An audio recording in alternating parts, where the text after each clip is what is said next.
Hey everybody, Tim here with today's review of Doctor Who, story number 36, The Evil of the Daleks.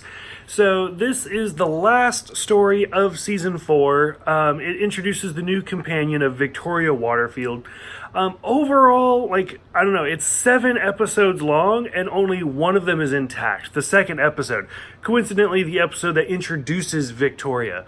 So if I had seen or been able to watch all 7 intact, I think this would actually be a really good story. It does seem really interesting because it is so long and it's just auditory. I can only listen to it. By the time I got to the end, I was just done. I could not focus. I couldn't get into it. And by this time we've had a lot of Daleks episodes. So for this one, it just kind of dragged there towards the end.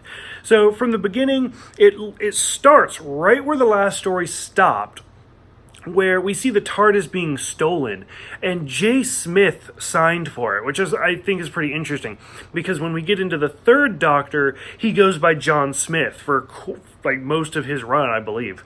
So I think that's kind of interesting. We meet an antique salesman, Edward Waterfield, who everything he has is from the Victorian era, but it's all brand new. So it's not forged or anything like that, but it's too new to be an antique. So that's kind of cool. So already you're like, okay, so clearly some time travel is involved in this. And then sure enough, we see some of the Daleks show up, and that's where you're like, okay, so I got it. It's time travel. And especially when they just kind of disappear, where they fade out.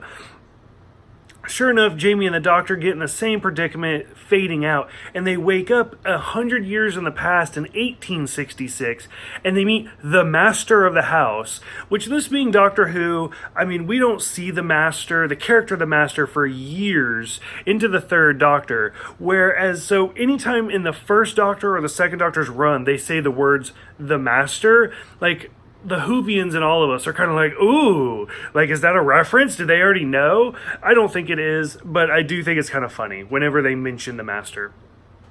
So we meet Victoria Waterfield, and it turns out that these characters are trying to, or the Daleks are trying to make Edward and one of his cohorts basically isolate the human factor, because they want to be more superior, and they think getting the human factor would do that. I don't know. I don't get it. We see Jamie rescue Victoria, which was kind of an interesting scenes with the big guy.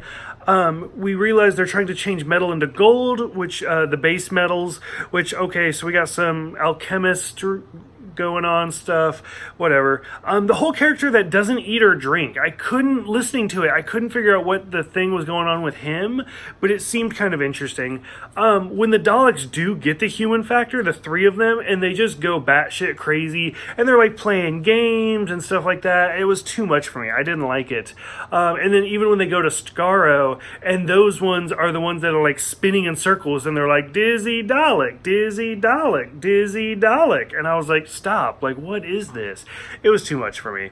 Of course, seeing the Dalek Emperor was kind of interesting with all of the tubes and everything, and it was okay, so they kind of have more and more of a hierarchy, where we've seen that before, where some Daleks were in charge and some were not, whereas now it's almost like the Borg Queen, we do have somebody that's even above them. So it's kind of interesting learning more and more of them.